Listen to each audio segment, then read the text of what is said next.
যখন এসে দেখলে যে আনন্দি ফিরে এসেছে। হ্যাঁ, সেটা তো অবিশ্বাস্য ছিল। আমি তো ভাবছিলাম আমি হ্যালুসিনেট করছি হয়তো, কিন্তু পরে সময়ের সঙ্গে সঙ্গে আমি বুঝতে পারলাম না, এটা হ্যালুসিনেশন নয়, এটা রিয়েলিটিতেই হচ্ছে, ঘটনাটা ঘটছে এবং তার কি ব্যাখ্যা রয়েছে সেটা আমরা সিনে দেখতেই পেয়েছি। কিভাবে ফিরে এলো, কে ফিরিয়ে এনেছে। তারপর আদি বিশ্বাস করতে শুরু করলো এবং ভালো লাগলো যে যে অ্যাটলিস্ট বউ ফিরে এসেছে। বউ ফিরে এসেছে। আর আচ্ছা, তুমি তো বলছিলে তুমি প্রথম মরা সাজার অভিনয় হুম করছো, হুম এটা সেটা কিরম লাগলো? হুম। বেশ কতদিন ধরে? লাগলো আমার, দারুণ। আহা, 3 দিন পুরো শুয়ে শুয়ে কাটিয়েছি। একটু অসুবিধা হয়েছিল ওই চিতাটাতে উঠতে। আহ, তাও আমি বলবো চিতাতে উঠে ভালোই লাগছিল, কারণ ওখানে একটা গদি পেতে দেওয়া হয়েছিল। বৃষ্টি ভেজার একটা নতুন অভিজ্ঞতা হয়েছে। এমনি আগে আগে এইভাবে দাঁড়িয়ে দাঁড়িয়ে বৃষ্টিতে ভিজেছি, বসে লাফিয়ে ঝাঁপিয়ে। কিন্তু ওই ওপরের দিকে একদম মানে শুয়ে বৃষ্টিটা যখন পড়ছিল তখন না, মানে মনে হচ্ছিল যে নাকটা তখন মনে হচ্ছে আমার নাকটা বোধহয় কোনো ড্রেন, সেখান দিয়ে জল ঢুকছে কান দিয়ে, মানে কাঠ বলছে আর আমি করে উঠছি, করতে করতে উঠছিলাম। মানে এতদিন দাঁড়িয়ে ভিজতো, এবারে শুয়ে ভিজতো। শুয়ে ভিজে বুঝেছি যে শুয়ে ভেজা খুব টাফ, দাঁড়িয়ে ভেজাই ভালো। যেটা জিজ্ঞেস করবো, মানে আমরা দেখি এখন প্রায় সব ধারাবাহিক, মানে বেশ কিছু ধারাবাহিকই স্বল্প মেয়াদি, সেখানে এই যে এতদিনের ভালোবাসা, দর্শকরা এত ভালোবাসা ভরিয়ে দিয়েছে আদি এবং আনন্দীকে, এইটা কতটা প্রাপ্তি? অনেক বড় প্রাপ্তি, আমাদের কপাল ভালো যে আমাদের সিরিয়াল চলছে, আর এইভাবে তোমরা বলতে পারছো যে দেখ এটা অনেকদিন চলছে। দেখ এটা কতটা প্রাপ্তি সেটা বলা খুব মুশকিল, এটা না প্রাপ্তি। এটা প্রাপ্তি। এবার দেখো, Just প্রাপ্তি। কেউ চায় না যে তার সিরিয়াল 2-3 মাসে বন্ধ হয়ে যাক, একদমই হ্যাঁ, তাই। আমরাও চাই না যে সিরিয়াল 6 মাসে 9 মাসে বন্ধ হয়ে যাক। তো সেক্ষেত্রে সেখানে দাঁড়িয়ে আমাদের যখন 1 বছর ক্রস করে গেছে, তো আমাদের ভালোই লাগছে। আর একদম। সোনার সংসারে তোমরা আবার অ্যাওয়ার্ড পেলে, মানে এটাও হ্যাঁ। কতটা ভালোবাসা, মানে হ্যাঁ, দর্শকের ভালো ভালোবাসা ভালো। এখান থেকে ফুটে ওঠে না? সবসময় মজা হয়, সবসময় মজা। এই অ্যাওয়ার্ড সেরিমনিগুলোতে তো হয়ই আমাদের আনন্দ দেওয়ার জন্য, মানে যে ব্যবস্থাটা চ্যানেলের তরফ থেকে করা হয় সেটা তো আমাদের সবাইকে নিয়ে আনন্দে থাকার জন্যই। তো একটা জিনিস লক্ষ্য করে দেখবে, ওনারা কাউকেই নিরাশ করেন না। তো আমরা বেশ আনন্দ পেয়েছি। আচ্ছা, এর আগে তো অনেকবার বিয়ে হয়েছে, কিন্তু মরার সিনটা তুমি বললে প্রথম। তো নিজে অনেক কিছু এক্সপিরিয়েন্স করেছো, তুমি কি কি এক্সপিরিয়েন্স করেছো? কিসে? এই যে বউ মরে গেল, কান্নাকাটি হলো, চন্দন পড়াচ্ছিলে, কি কি, মানে বিয়ে তো অনেকবার করেছো, এক্সপিরিয়েন্স হয়েছে, এই যে বউ যে ছেড়ে চলে যাচ্ছিল, কি কি ফিল হলো? আদি, কি ফিল হলো? আদি খুবই খারাপ ফিল হয়েছে, খুবই ইমোশনাল ফিল করেছি, খুবই দুঃখজনক এই যে একটা বউ ঘটনা। শুয়ে বৃষ্টিতে ভিজছিল, এত কিছু বললো, আদি, আদি কি এখনো মন খারাপ? তার জন্য খুব কষ্ট হচ্ছিল আদি, সেটা সিনে আদি দেখিয়েছে তার কষ্টটা, খুবই কষ্ট হয়েছে। আমাকে ধরে যখন বাড়ির লোকেরা নিয়ে গিয়ে শেডের নিচে নিয়ে যাচ্ছিল, আদি তখন বারবার বলেছে যে আমাকে একা নিয়ে যাস না, আনন্দীকেও নিয়ে যাও, দিচ্ছে। এটা খুবই কষ্ট হয়েছে আদি। আরে তোমার থানা কোথায়?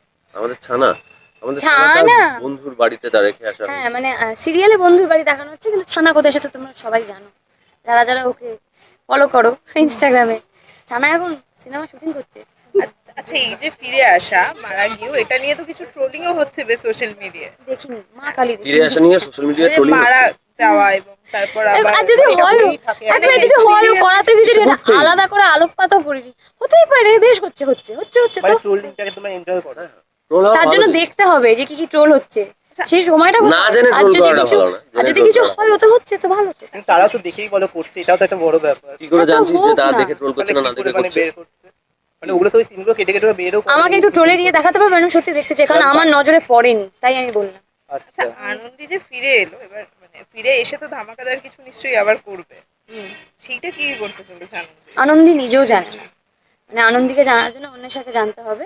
এই দেখুন, আমরা এখন যে সিনটা করতে যাবো সেই সিনটা এখনো লিখে আসেনি। হ্যাঁ, কাজেই দর্শক চমকানোর 5 মিনিট আগে আমরা চমকাচ্ছি সেটা তো বলা যাবে না, কনসেপ্ট হয়তো জানি, তো বলতে পারি দর্শক চমকানোর একদিন আগে আমরা চমকাই। অন্বেষা দি আর ঋতিকা দুজনকে যেটা জিজ্ঞেস করবো, প্রত্যেকটা চরিত্র যখন কাজ করে অভিনেতা বা অভিনেত্রী, একটা পূর্ণতা পায়, মানে নিজেরাও অনেক কিছু শেখার থাকে।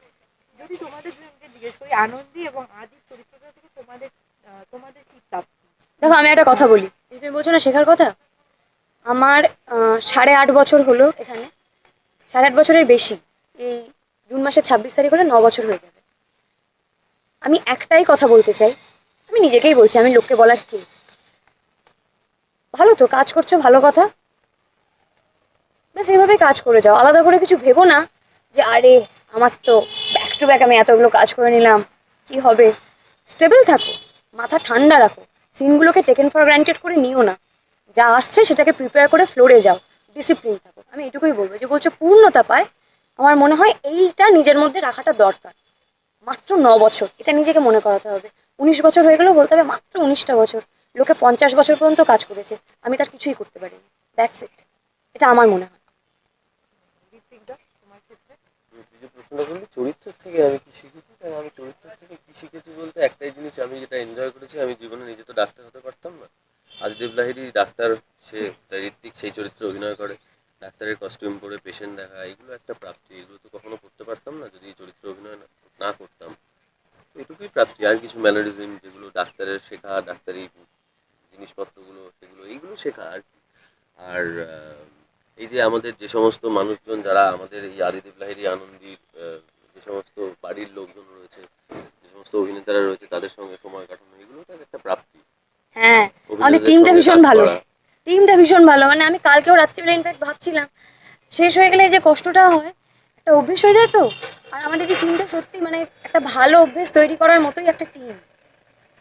আচ্ছা, বারবার গুঞ্জন উঠছে যে আনন্দী আর এতদিন চলবে, আনন্দী এতদিন চলবে, এটা মানে কি সত্যি? বারবার যে গুঞ্জনগুলো আমরা দেখতে পাই সোশ্যাল মিডিয়ায়, গুঞ্জন তো গুঞ্জন, গুঞ্জন বলে আবার গুঞ্জন মানে সত্যি এটা হয় কি কি করে? সত্যি? মানে এটা তুমি তো বলছো গুঞ্জন, তো গুঞ্জন আর সত্যি হবে কি করে? মানে ওরা আমরা গুঞ্জনটা সত্যি কি মিথ্যে, আমরা হচ্ছে গুঞ্জনের জাজ। হ্যাঁ, মানে সেটাই। আমরা গুঞ্জনের জাজ, তাই তো? না সত্যি দেখো, মিথ্যে কিনা সেটা বলবো। আমি বলছি আনন্দী বন্ধ হয়ে যাবে, অবশ্যই বন্ধ কথাটা তো হয়েছিল। হবেই, বন্ধ হতেই তো হবে হবেই, বন্ধ। আমরা নিজেরাও জানতাম বন্ধ হয়ে যাবে, কারণ আমরা সেই মতন র্যাপাপের গল্পের দিকেও আমরা এগোচ্ছিলাম, নন্দিনীর রিভিল হয়ে যাওয়া তাড়াতাড়ি এইসব। কিন্তু এই যে গুঞ্জন যেটা বলছে, অ্যাকচুয়ালি এরকম গুঞ্জন টুঞ্জন বলে কিছু না। আমাদের সাথে কালকে কি হবে আমরা নিজেরাও জানি না। আমরা এখনো পর্যন্ত দাঁড়িয়ে জানি যে কালকে বন্ধ হয়ে যাবে, 17 তারিখে লাস্ট শুটিং করবো। হঠাৎ রাত্রিবেলা 9:30টার সময় মেসেজ আসছে এক্সটেনশন পেয়ে গেছে। তো এইগুলো না ঠিক ওরমভাবে গুঞ্জন বলে দেখি না, পুরো ব্যাপারটাই ভীষণ আনসার্টেন। তো এক্ষেত্রে যখন এক্সটেনশন পেয়ে যাই আমরা, সেটা আমাদের জন্য ভালো লাগা। আচ্ছা, অয়ন্তিকার জীবনে মানে কি হতে চলেছে? কারণ আবার পুরনো স্বামী ফিরে এসেছে, আবার নতুন করে একটা জীবন শুরু করারও পরিকল্পনা চলছিল। এখন অয়ন্তিকা দেখো, অয়ন্তিকা দাদা বৌদি হিসেবেও দাদা কিন্তু সুপায়নকে বলে দিয়েছে ও একটি ছেলেকে ভালোবাসে, তুমি ওর থেকে দূরে থেকো। ছেলেটিও ওকে ভালোবাসে। এইবার অয়ন্তিকার জীবনে কি এবার হবে সেটা বাকিটা আমরা তো জানি না। ওরা বড় হয়েছে, ওরা বোঝে নিজের জীবনটা, এবার ওরা কি ওরা করবে বুঝে ওরা নেবে। বুঝে নি। একবার লাস্টলি যেটা জিজ্ঞেস করবো, আমরা প্রায়শই দেখি সোশ্যাল মিডিয়ায় সিরিয়াল আগে থেকে কেটে দেখিয়ে দেওয়া, এটা নিশ্চয়ই তোমরাও ফেস করেছো। এটা তো ক্রাইম, এটা তো ঠিক না। মানে এটা যদি কেউ করে থাকে সেটা ভুল করছে, একেবারেই উচিত না করা। ওই পাইরেসি। হ্যাঁ, হ্যাঁ, এটা তো ঠিক না, উচিত না করা। যদি কেউ সিরিয়ালকে বা সিরিয়াল সিনেমা বা এই শিল্পকর্মটাকে ভালোবেসে থাকে, তাহলে এটা নিয়ে জালিয়াতি করার কোনো মানে হয় না। তাহলে জালিয়াতি করলে আমি আমার বউকে খুব ভালোবাসি, অথচ আমি তার সাথেই জালিয়াতি করছি, তাহলে কোনটা দাঁড়ায়, ভালোবাসাটা না জালিয়াতিটা? তো সেইটা যে করছে তার বিবেচনা, তারা তার তো বোধ তাদের বুদ্ধি। লাভের জন্য করছে, এবং অ্যাকচুয়ালি ওই সমস্ত ভিডিওগুলোতে প্রচুর ভিউজও হয়। বাপরে, প্রচুর কোটি কোটি ভিউজ হয়। আমি আমি বলছি, মাঝে মাঝে আমার সামনে যদি অন্য সিরিয়াল চলে আসে, আমি তো স্ক্রোল করে যেতে পারি না, আমি নিজেও তো দেখে ফেলি। আমাদের ক্ষেত্রেও হয়, এটা সত্যি। হ্যাঁ, হয়। আমি নিজেও তো দেখে ফেলি। এবং আমরা যারা সিরিয়াল দেখি বা ভালোবাসি, মানে তোমাদের দেখতে ভালোবাসি পর্দা, আমাদের ক্ষেত্রেও সেটা আমি হয়, তোরা আমরা দেখে বলছি ফেলি। যে আজকে একটি অ্যাপে একটা কিছু রিচার্জ করতে হবে, তাদের তো কোনো রিচার্জ করতে হচ্ছে না, তোরা তো ওখানেই খেলে যাচ্ছে। হ্যাঁ, মানে এই যে দেখে ফেলির জায়গাটাতেই তো যেতে দেওয়া যাবে না, সেটাই তো বলছি। মানে যে যে এটা করছে তার করা বন্ধ করা উচিত ইমিডিয়েটলি। ও হবে না। মানে সে কেন করছে, যদিও কেন করছে তার বিবেক তারও তো বুদ্ধি, সে তার লাভ হচ্ছে না নিজের ওখান বিচার থেকে, করবে। যত ভিউজ হচ্ছে তারও তো লাভ হচ্ছে। দর্শক কি বলবে? দর্শককে তো আর কি এটা বলা, দেখুন, মানে যেভাবে এতদিন আমাদেরকে ভালোবেসে এসছেন, এভাবেই আগামীতে ভালোবাসুন। আনন্দী প্লিজ দেখতে থাকুন, রাত্রি 10টা 15 সোম থেকে শুক্র জি বাংলা। প্লিজ দেখুন, please please. Thank you so much. Thank